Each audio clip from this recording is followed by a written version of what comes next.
If you've been feeling drained lately, like you're running on fumes, like you're still showing up for everyone while something inside you is quietly blinking red, this message is for you. You're not weak for feeling this way. Exhaustion can be layered, and God sees every layer.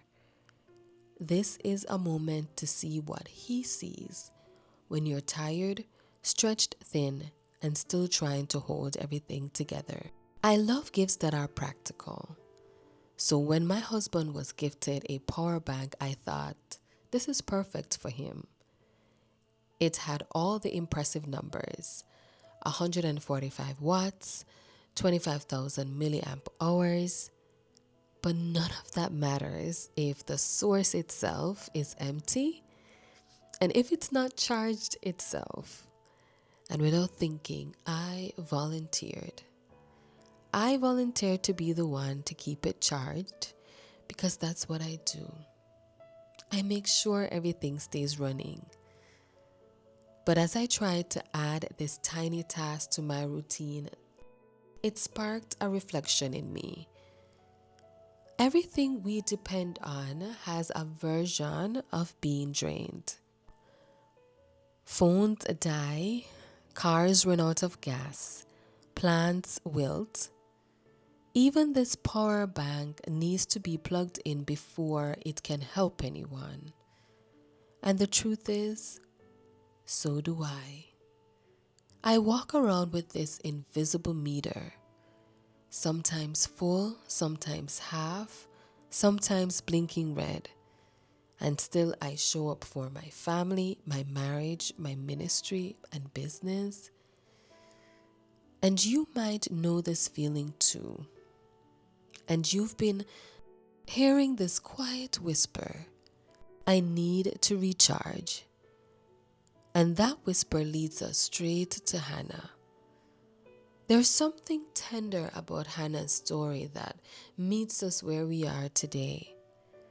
We find her in 1 Samuel 1. Hannah was one of 2 wives of Elkanah. Peninnah had children, Hannah didn't. And because of this, Hannah was deeply grieved. 1 Samuel chapter 1, 4-7 says, whenever the time came for Elkanah to make an offering, he would give portions to Peninnah his wife and to all her sons and daughters. But to Hannah he would give a double portion, for he loved Hannah, although the Lord had closed her womb. Verse 6, and her rival also provoked her severely to make her miserable. Therefore she wept and did not eat. Hannah kept showing up year after year, with the heart running low.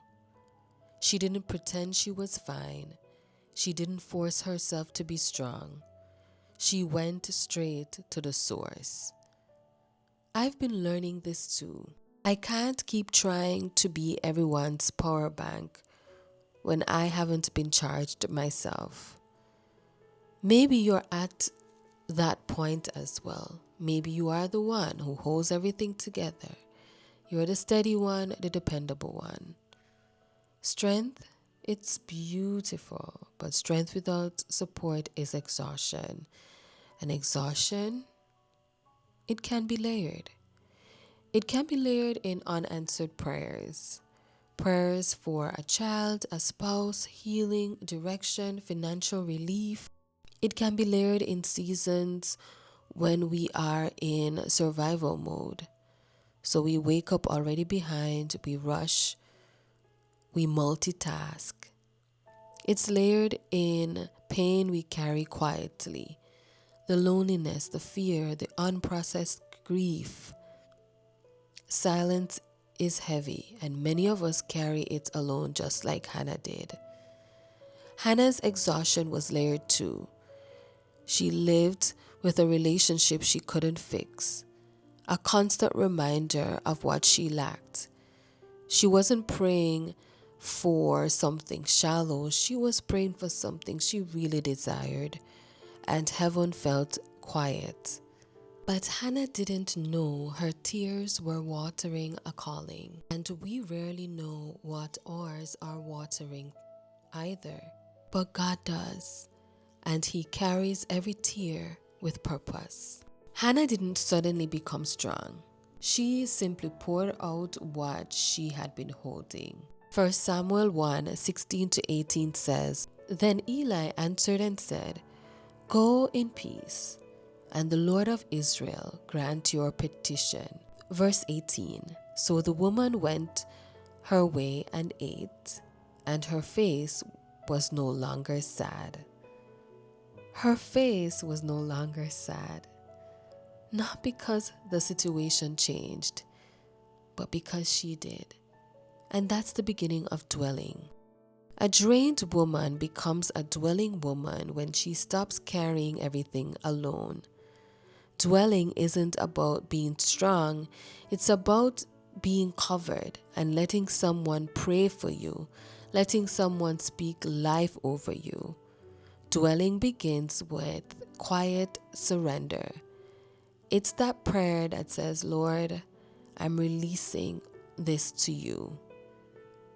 Everything around you, the scrolling, the food, the friends, the entertainment, can give you a temporary recharge. But they're like power banks. They run out. They need to be charged themselves. If you want to stay full, you have to stay connected to the source, the one who never runs out. Dwelling is choosing to stay connected to Him rather than coping through our everyday life. When you choose dwelling over draining, something shifts. Your life becomes unhurried, not because your schedule changes, but because your soul does. Dwelling slows your breathing. Dwelling steadies your emotion, and dwelling gives you margin and clarity and rest.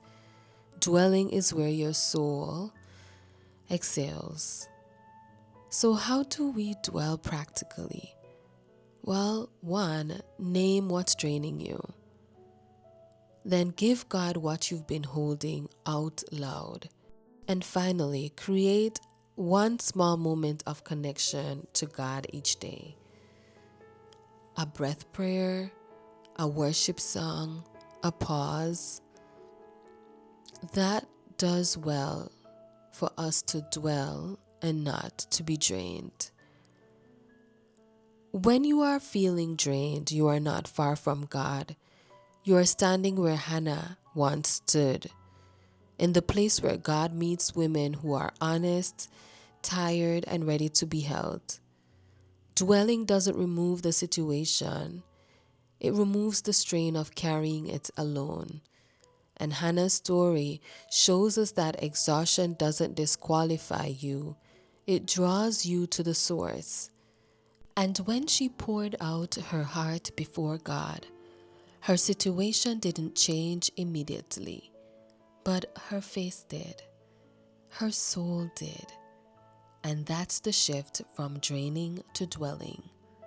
Let's take a moment to pause. Drop your shoulders. Soften your jaw. Let your breath slow. Our scripture pause for today is 1 Samuel 1:18. And she said, Let your maidservant find favor in your sight.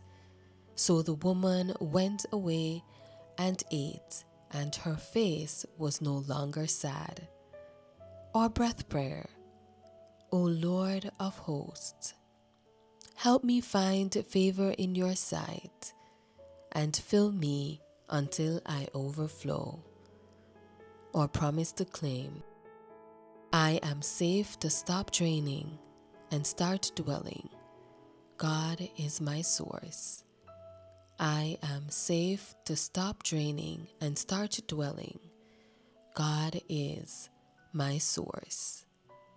This is the Unhurried Way, a rhythm of intentional living, where your heart, your mind, and even your body learn to move at a pace of grace. It's a posture, a way of being, shaped not by hurry but by abiding in the presence of God. A way of living where even in the busiest seasons, you can remain guided, grounded, and deeply satisfied in God because impact does not require hurry.